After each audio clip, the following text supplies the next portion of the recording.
औरंगजेबाच्या कबरीपर्यंत कोणत्याही बाजूने कुणीही घुसू नये यासाठी आता प्रशासनानं आणि पुरातत्व विभागानं कबरीच्या मागच्या बाजूला लोखंडी अँगलला उंच लोखंडी पत्रे मारलेले आहेत। या संदर्भात अधिकची अपडेट आपण घेऊयात आमचे प्रतिनिधी माधव सावरगावे यांच्याकडून।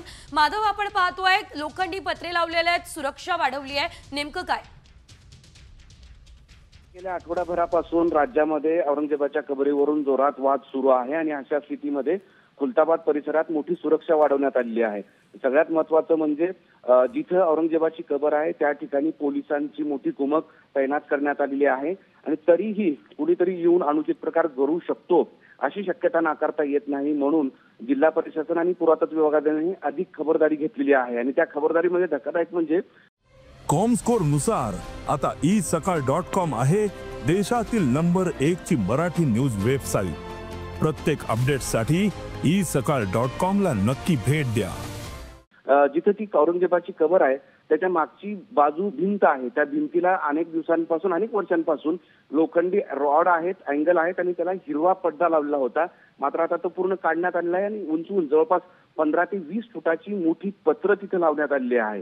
म्हणजे औरंगजेबाची कबर पूर्णतः सुरक्षित राहावी यासाठी आता चारही बाजूनं प्रशासनाने मोठा बंदोबस्त केलेला आहे। त्या कबरीपर्यंत कोणीही कशाही पद्धतीनं वर जाऊ शकत नाही किंवा मध्ये येऊ शकत नाही अशी खबरदारी जिल्हा प्रशासन आणि पुरातत्व विभागाने घेतलेली आहे।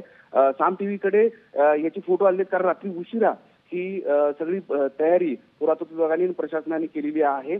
त्या परिसरातले लोक त्या कबरीच्या परिसरात जात असताना त्यांना जर ती निदर्शनास आलं तर ते भिंतीवरून उडी मारू शकतात अशी एक शक्यता नाकारता येत नाही आणि म्हणून रात्री उशिरापर्यंत हे सगळं काम सुरू होतं। आता अधिकपणे कटाक्षानं प्रशासनानं ही सुरक्षा वाढवलेली आहे। जे पत्रे लावले जवळपास 6, एका बाजूला 6 पत्रे तर दुसऱ्या बाजूला 6 पत्रे आहेत आणि ती पत्रे जवळपास 15 ते 20 फुटाच्या उंचीची आहेत, त्यामुळे कुठलाही व्यक्ती तो वर जाऊन चढू शकत नाही आणि म्हणून ही कबर सुरक्षित राहावी यासाठीचा हा प्रयत्न आहे। समोरच्या बाजूला पोलिसांची मोठी कुमक आहे आणि आत जाताना जेव्हा दर्गा परिसरात जातो जिथं औरंगजेबाची कबर आहे तिथे पोलीस प्रत्येकाची चेकिंग करतायत। म्हणजे जवळ कुठलाही मोबाईल घेऊन जाऊ देत नाहीत किंवा जवळ सोबत असलं एखादी चावी असेल, किचन असेल ते सुद्धा घेऊन जात नाहीत। तुम्हाला पाहायचं असेल तर पूर्णतः चेक केल्यानंतर आत पाठवलं जाते। म्हणजे औरंगजेबाच्या कबरीवरून राज्यभर वादंग सुरू असताना तिथं मात्र मोठा बंदोबस्त तैनात करण्यात आलेला आहे। सोबतच जिल्हाधिकाऱ्यांनी सांगितलं आहे की या परिसरात ड्रोन उडवण्यास बंदी घालण्यात आलेली आहे। म्हणजे वरून, बाजूनं, समोरून सगळ्याच बाजूनं औरंगजेबाची कबर ही सुरक्षित करण्याचा प्रयत्न पुरातत्व विभाग आणि जिल्हा प्रशासनानं केलेला। निश्चितच धन्यवाद माधव दिलेल्या या सर्व सविस्तर अपडेटसाठी। एकंदरीत आपण जर बघितलं तर आता औरंगजेबाची जी कबर आहे ती सुरक्षित करण्यात आलेली आहे, अनुचित प्रकार घडू नये यासाठी लोखंडी पत्रे लावलेले आहेत, अँगल लावलेले आहेत आणि सुरक्षा वाढवलेली आहे।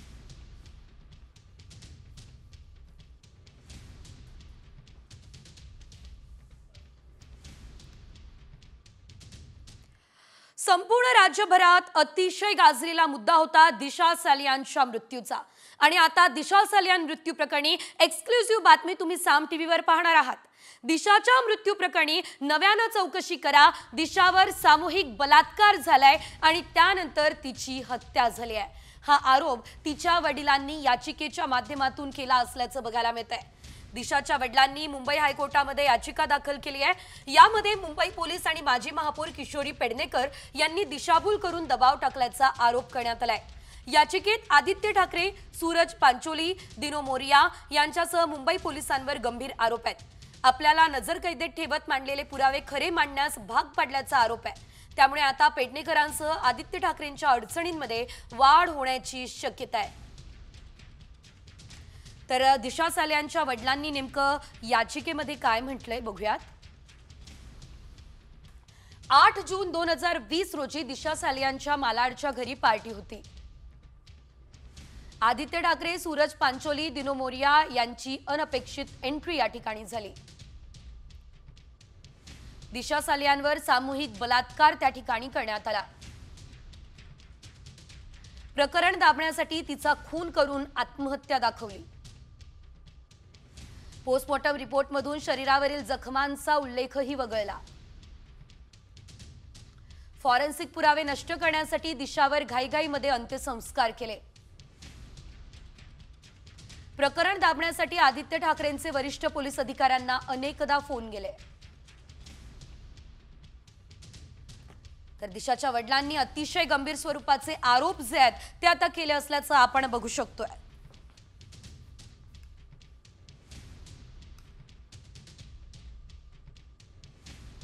तर दिशा सालियांची फाईल आता पुन्हा उघडणार आहे आणि यामध्ये कोण कोण अडकणार आहे हे बघणं महत्त्वाचं असेल. पुढे घेऊयात बातम्यांचा वेगवान आढावा. माथेरान बंदचा निर्णय मागे घेण्यात आलेला आहे. आमदार महेंद्र थोरवे यांच्या मध्यस्थीनंतर माथेरानकरांनी बेमुदत बंदचा निर्णय मागे घेतलाय. माथेरानमध्ये येणाऱ्या पर्यटकांच्या फसवणुकीचे प्रकार वाढत आहे. हे रोखण्याच्या मागणीसाठी मंगळवारपासून माथेरान बंदची हाक सुद्धा देण्यात आलेली आहे.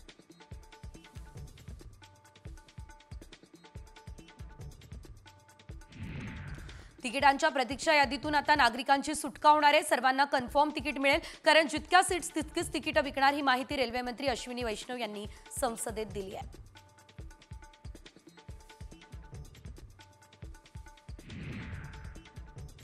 यूपीएससीच्या धर्तीवर आता एमपीएससी परीक्षा होणार आहे. याशिवाय भविष्यात एमपीएससी मार्फत मोठी भरती केली जाणार आहे. यूपीएससी प्रमाणे एमपीएससी मध्ये देखील कॅलेंडर असेल. ही घोषणा मुख्यमंत्री देवेंद्र फडणवीस यांनी विधान परिषदेत केली आहे.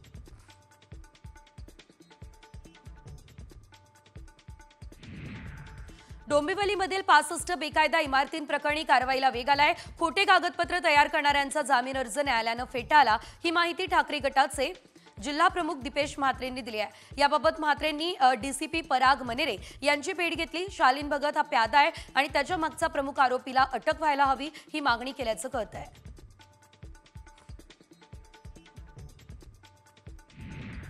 JNPTला जोडणाऱ्या 6 पदरी रस्त्याला केंद्र सरकारने मंजुरी दिली. या मार्गाची लांबी 28 किलोमीटर असेल आणि या रस्त्यामुळे मुंबई पुणे हायवे आणि मुंबई गोवा हायवेवरील ट्रॅफिक कमी करण्यासाठी उपयोग होणार आहे. यासाठी लागणाऱ्या 4500 कोटी रुपयांच्या खर्चाला केंद्रीय मंत्रिमंडळामध्ये मंजुरी सुद्धा देण्यात आलेली आहे.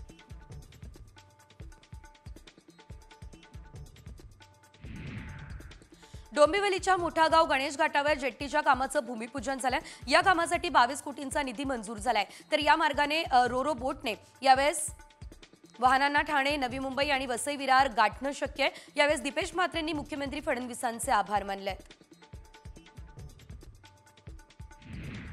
शिर्डी विमानतळावर येत्या 30 मार्चपासून नाईट लँडिंग सुविधा सुरू होती आहे. इंडिगो कंपनीचं विमान रात्री 9:50 सुमारास हैदराबादकडे उड्डाण करून सुविधेचा प्रारंभ करणार आहे. तर ही सुविधा सुरू झाल्याने विमानांच्या फेऱ्यांमध्ये आणि शिर्डीमध्ये येणाऱ्या भाविकांच्या संख्येत वाढ होईल अशी अपेक्षा आहे.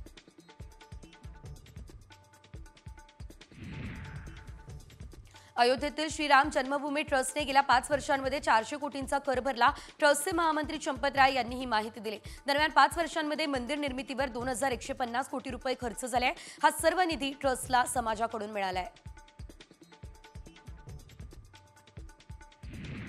पोलिसांवर झालेल्या हल्ल्यानंतर मुख्यमंत्री देवेंद्र फडणवीसांनी विधानसभेत रोष व्यक्त केला. नागपूर हिंसाचारावेळी ज्यांनी पोलिसांवर हल्ला केलाय त्यांना कबरीतून खोदून काढू, त्यांना सोडणार नाही, या शब्दात देवेंद्र फडणवीसांनी पोलिसांवर हल्ला करणाऱ्यांविरोधात संताप व्यक्त केला.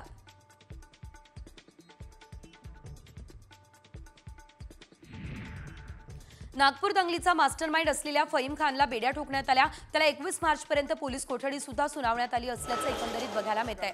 फहीम खानने जमाव जमवून चिथावणी देत पोलिसांवरती शस्त्राने हल्ला केल्याचा आणि दंगल घडवल्याचा आरोप आहे.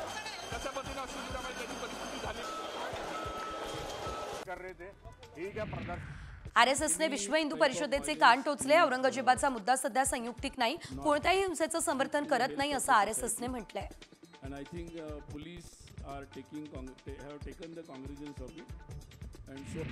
नागपूर दंगलीची चौकशी आता ATSने सुरू केली आहे. नागपूरच्या दंगलीत पोलिसांवर पेट्रोल बॉम्बने देखील हल्ला करण्यात आला. तर हा सुनियोजित कटाचा भाग होता, ही माहिती मुख्यमंत्र्यांनी दिली आहे. जर हा कट असेल तर कुठल्या दहशतवादी संघटनेने पैशांची उपलब्धता केली याचा देखील तपास होणार आहे.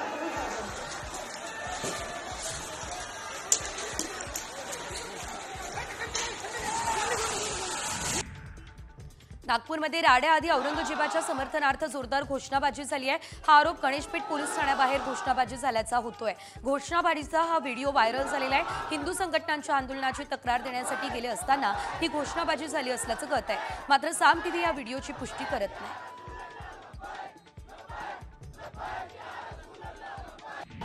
सध्या महाराष्ट्रात औरंगजेबाच्या कबरीवरून वाद सुरू आहे, त्यावरून सचिन खरात यांनी जोरदार टीका केली आहे। आरएसएस, विश्व हिंदू परिषद आणि भाजप एकाच माळेचे मणी आहे, त्यामुळे या संघटनांपासून बहुजन तरुणांनो सावध राहा असं आवाहन सचिन खरात यांनी केलं आहे।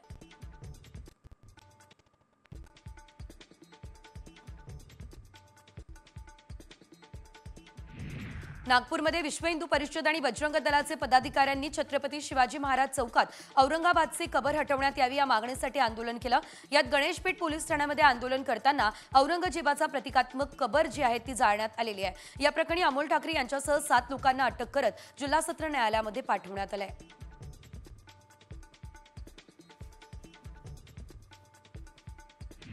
मुंबईमध्ये युवकांच्या बेरोजगारीच्या मुद्द्यावर युवक काँग्रेस आक्रमक झाली। पुण्यावरून सुरू झालेला युवक काँग्रेसचा आक्रोश मोर्चा मुंबईमध्ये दाखल झाला। सरकारला जाग आणण्यासाठी काँग्रेसचं आंदोलन आहे। यावेळेस पोलिसांकडून आंदोलकांची धरपकड करण्यात आली आहे।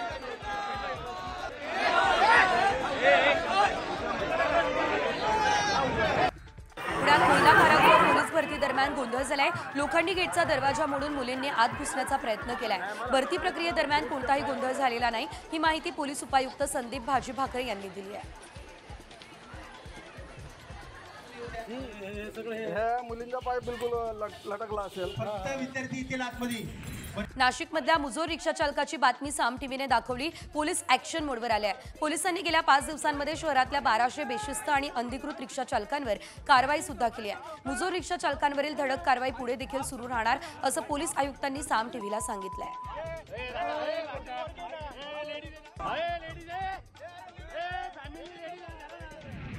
नाशिकच्या महानगरपालिकेतील अधिकारी दर महिन्याला 10,000चा हप्ता घेत आहेत। मात्र आता या लाचखोर अधिकाऱ्याची हाव तेवढ्यावरच थांबलेली नाहीये, तर हा अधिकारी आता दर महिन्याला बोंबील, मासे, ताजी फळं आणि भाजीपाला मागतोय। नाशिक महानगरपालिकेचे अतिक्रमण उपायुक्त मयूर पाटील यांच्या संदर्भात हे गंभीर आरोप करण्यात आलेले आहेत।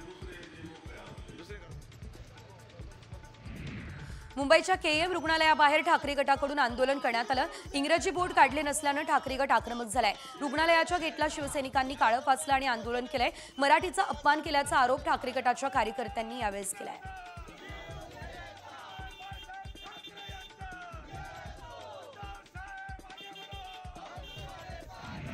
पुण्यात मनसे विद्यार्थी सेनेचं अभाविप विरोधात आंदोलन बघायला मिळालं। वाडिया महाविद्यालयाच्या गेटवर अभाविपनं जॉईन अभाविप असं लिहिल्यानं मनसे आक्रमक झाले। त्यानंतर मनसेने महाविद्यालयामध्ये धाव घेत अभाविपच्या बोर्डवरती काळं फासलं। मराठी भाषेचा अपमान करणारे यालाच आतापर्यंत निषेध असो।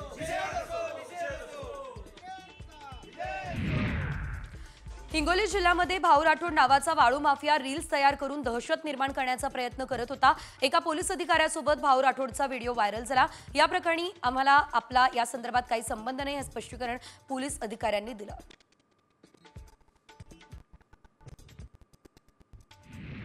सरपंच संतोष देशमुख हत्या प्रकरणाचा खटला बीड न्यायालयामध्ये चालणार आहे। देशमुख यांच्या हत्या प्रकरणाचा खटला बीड न्यायालयामध्ये चालवावा ही विनंती एसआयटीनं केली आहे। यावर न्यायाधीशांकडून हा निकाल सुद्धा देण्यात आलेला आहे।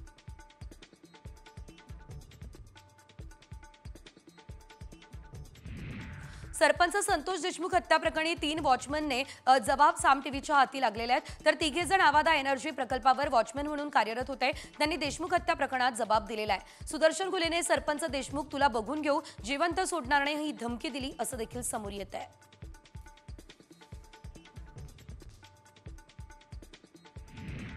सरपंच संतोष देशमुख हत्या प्रकरणातील आरोपी कृष्णा आंधळे 98 दिवसांपासून फरार आहे। कृष्णा आंधळेकडे महत्त्वाचे पुरावे असण्याची शक्यता आहे, त्यामुळे ती सापडणं अतिशय महत्त्वाचे आहे। तर धनंजय देशमुख यांनी ही माहिती दिली आहे। आंधळेला लवकरात लवकर अटक करा ही मागणी त्यांनी केली आहे।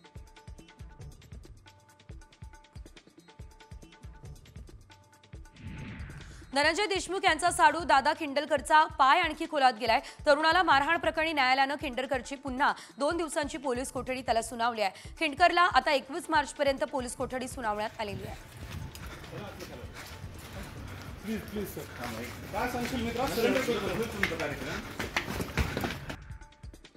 बीडमध्ये दहशत माजवणारा सतीश भोसले उर्फ खोक्या सध्या तुरुंगात आहे। त्याच्या कुटुंबियांनी जिल्हाधिकारी कार्यालयासमोर उपोषण सुरू केलेलं आहे। वन विभागाने आम्हाला रस्त्यावरती आणलंय असा आरोप सतीश भोसलेची पत्नी तेजू भोसले हिनं केलाय। दरम्यान ढाकणे पिता पुत्रांवर गुन्हा दाखल झालेला आहे, मात्र त्यांना अटक का होत नाही हा सवाल सतीशच्या बायकोनं केलाय।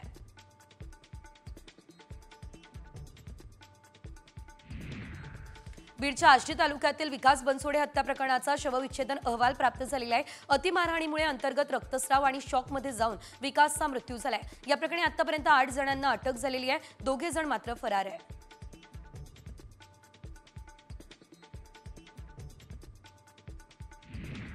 बीड जिल्ह्यामध्ये 2 एप्रिलपर्यंत मनाई आदेश जारी करण्यात आले। सध्या जिल्ह्यामध्ये नेत्यांचे प्रमुख कार्यकर्त्यांचे व्हायरल होत असलेले व्हिडिओ धनंजय मुंडेंच्या राजीनाम्यामुळे वंजारी विरुद्ध मराठा वाद होण्याची शक्यता आहे। याच पार्श्वभूमीवर हा मनाई आदेश लागू करण्यात आलाय। 19 मार्चपासून ते 2 एप्रिलपर्यंत हे आदेश लागू असतील।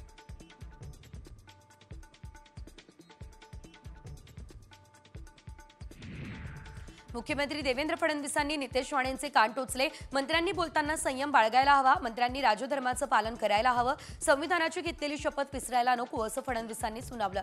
एका मुलाखतीदरम्यान फडणवीसांनी राणेंचे कान टोचले।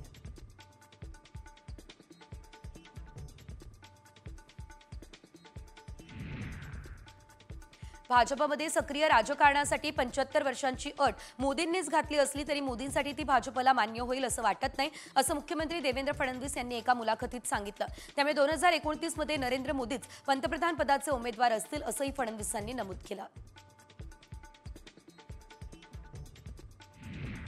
विधान परिषदेचं कामकाज सुरू झालं तरी मंत्री आणि सदस्यांची उपस्थिती नाही, त्यावरून सभापती राम शिंदेंनी नाराजी व्यक्त केलेली आहे। कामकाज सुरू झाल्यानंतर सभागृहात 4 मंत्री आणि 2 सदस्य हे समोर होते।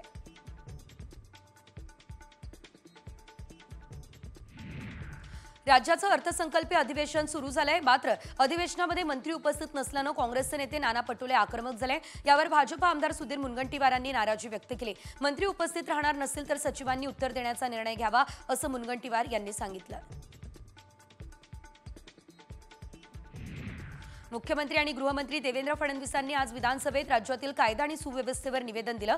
गुन्हेगारीच्या बाबतीत महाराष्ट्राचा देशात 8वा क्रमांक लागतो। महाराष्ट्रात शहरीकरण आणि विकास इतक्या मोठ्या प्रमाणात झाल्यानंतर देखील इथे कायदा आणि सुव्यवस्था आहे का असं फडणवीस म्हणाले।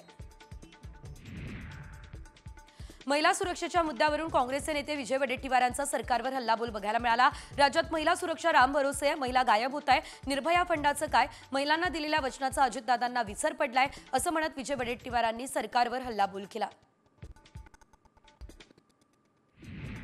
विरोधकांनी नीलम गोऱ्हेंच्या विरोधात अविश्वास ठराव आणला, मात्र हा अविश्वास ठराव विधान परिषद सभापती राम शिंदे यांनी फेटाळून लावला। विरोधकांनी मुख्यमंत्री देवेंद्र फडणवीसांच्या भाषणावेळी जोरदार घोषणाबाजी केली। यावेळेस फडणवीस देखील विरोधकांच्या घोषणाबाजीमध्ये सहभागी झाले।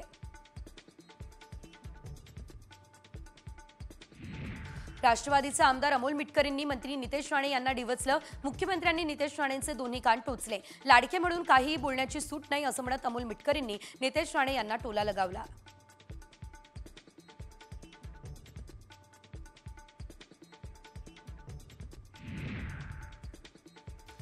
शेतकरी नेते रविकांत तुपकर खालापूर पोलिसांनी त्यांना ताब्यात घेतलंय। शेतकऱ्यांना योग्य हमीभाव मिळावा यासाठी शेतकऱ्यांचं अरबी समुद्रात आंदोलन ते करणार होते, मात्र मुंबईकडे कूच करण्याआधीच पोलिसांनी रविकांत तुपकर यांना ताब्यात घेतलं असल्याचं बघायला मिळतंय।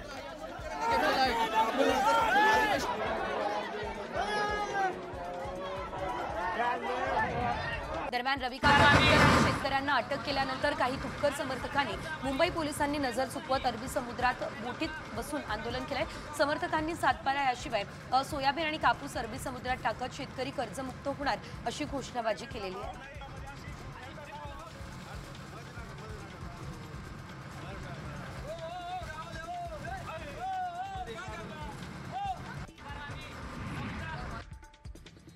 तिकडे अमरावती जिल्ह्यामध्ये 15 दिवसांमध्ये तब्बल 457 लोकांना मोकाट कुत्र्यांनी चावा घेतलाय। जिल्ह्यातील अनेक प्राथमिक आरोग्य केंद्रांमध्ये रेबीजच्या लशीचा साठा कमी आहे, त्यामुळे मोकाट कुत्र्यांचा बंदोबस्त करा ही मागणी नागरिकांकडून सध्या तरी केली जाते।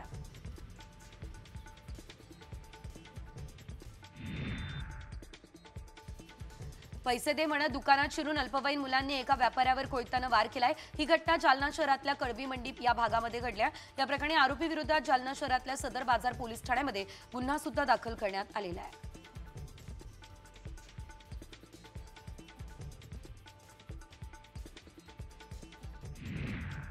हा काय आश्रम आहे का असं म्हणत एका डॉक्टरने रुग्णाला हाकलून लावलंय। घरी गेलेल्या रुग्णाचा 3 दिवसांनी मृत्यू झालाय। पुण्यातील औंध जिल्हा रुग्णालयातला हा प्रकार आहे। या रुग्णाच्या शरीरातील साखरेची पातळी घसरली, त्यामुळे त्याला रुग्णालयामध्ये दाखल करण्यात आलं, पण डॉक्टरने जबरदस्तीने डिस्चार्ज घ्यायला लावत रुग्णालयातून हाकलून दिलाय।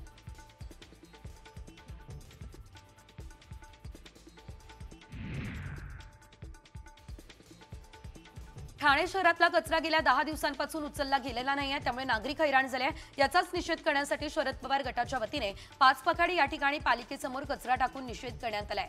पालिका प्रशासनाने तोडगा काढावा ही मागणी देखील या दरम्यान करण्यात आली आहे।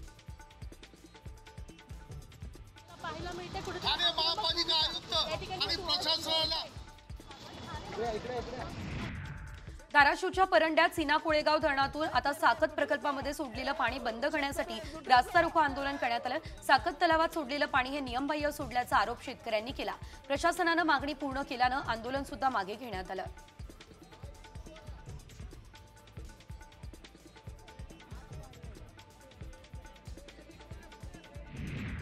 नांदेडच्या साकूर बंधाऱ्यामध्ये रेती वाहतूक होते आणि महसूल प्रशासन आणि पोलीस कोणतीच कारवाई करत नाहीये।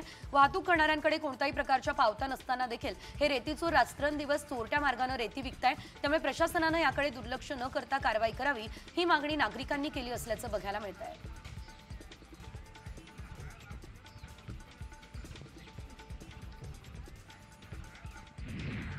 संभाजीनगरमध्ये आझाद चौकातील दुकानांना पहाटे आग लागली आहे। या आगीमध्ये 10 ते 12 दुकानं जळून खाक झाली आहे। लाकडाच्या दुकानांना आग लागल्यानं काही क्षणांमध्ये आगीने पेट घेतला असल्याचं बघायला मिळालं। अग्निशमन दलाकडून आग विझवण्याचं काम सुरू आहे। आग आटोक्यात आणण्यात अग्निशमन दलाला यश आलंय।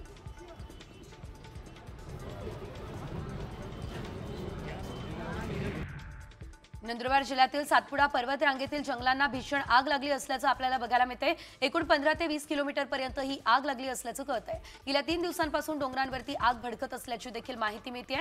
आगीचं कारण अद्यापही अस्पष्ट असल्याचं पाहायला मिळतंय। वन विभागाच्या माध्यमातून आग विझवण्यासाठी शर्थीचे प्रयत्न हे सध्या सुरू दिसतायत।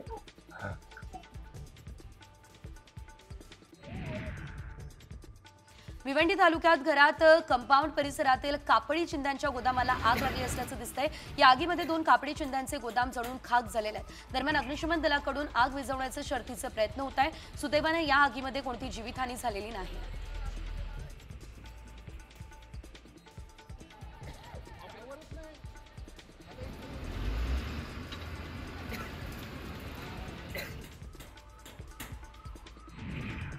शहापूर रस्त्यावर एसटीचा भीषण अपघात झालाय। अपघातानंतर डिझेलची टाकी फुटल्यानं बसला आग लागली। ही घटना मुरबाडमधील कुडवली या ठिकाणची आहे। बसची स्टेअरिंग लॉक झाल्यानं अपघात झालाय आणि या बसमध्ये विद्यार्थ्यांसह 60 ते 65 जण प्रवास करत होते। जखमींवरती मुरबाड या ठिकाणच्या रुग्णालयामध्ये उपचार सुरू असल्याचं पाहायला मिळतंय।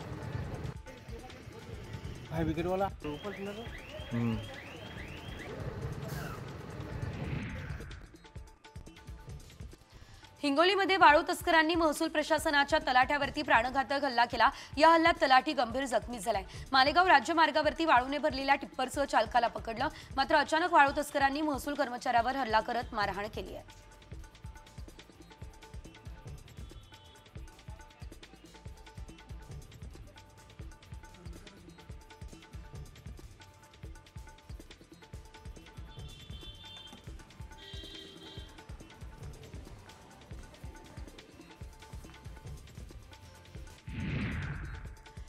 यानंतर बघूयात एक ब्रेकिंग न्यूज। IPS अधिकारी रश्मी करंदीकर यांच्या अडचणींमध्ये आता वाढ होण्याची शक्यता आहे, कारण रश्मी करंदीकरांना आर्थिक गुन्हे शाखेनं दुसऱ्यांदा समन्स बजावलेलं आहे। रश्मी करंदीकर यांच्या पतीवर आर्थिक घोटाळ्याचे 2 गुन्हे दाखल आहेत आणि तेव्हा पती आणि पत्नीमधल्या आर्थिक व्यवहारासंदर्भात चौकशी करण्यासाठी रश्मी करंदीकर यांना समन्स धाडण्यात आलं असल्याची देखील माहिती मिळते।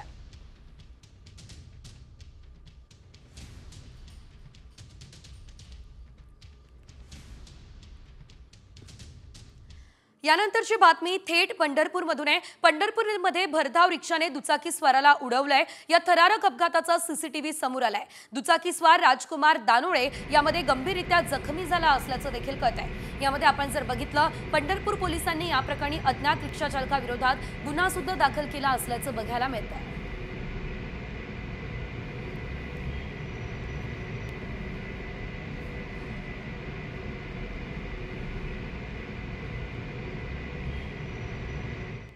आणखी एक मोठी बातमी, हिंजेवाडी दुर्घटनेनंतर यंत्रणा सतर्क झाली आहे। लवकरच बस ओनर्सची बैठक होणार आहे। काल हिंजवडीमध्ये खासगी बस जळून दोघांचा दुर्दैवी मृत्यू झालाय।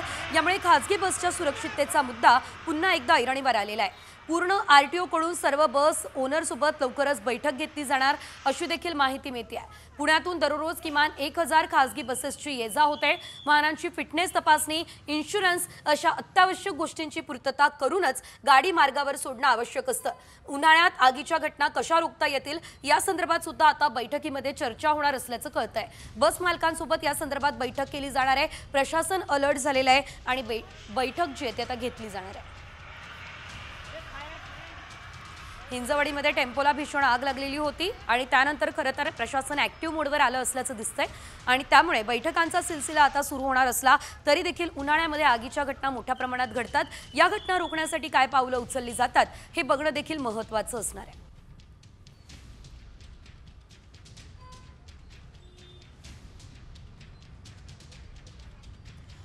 ही घटना हिंजवडीमध्ये घडलेली होती। आग लागलेली होती एका मिनी बसला आणि त्यानंतर खरं तर या बैठकीचा अंदाज आहे।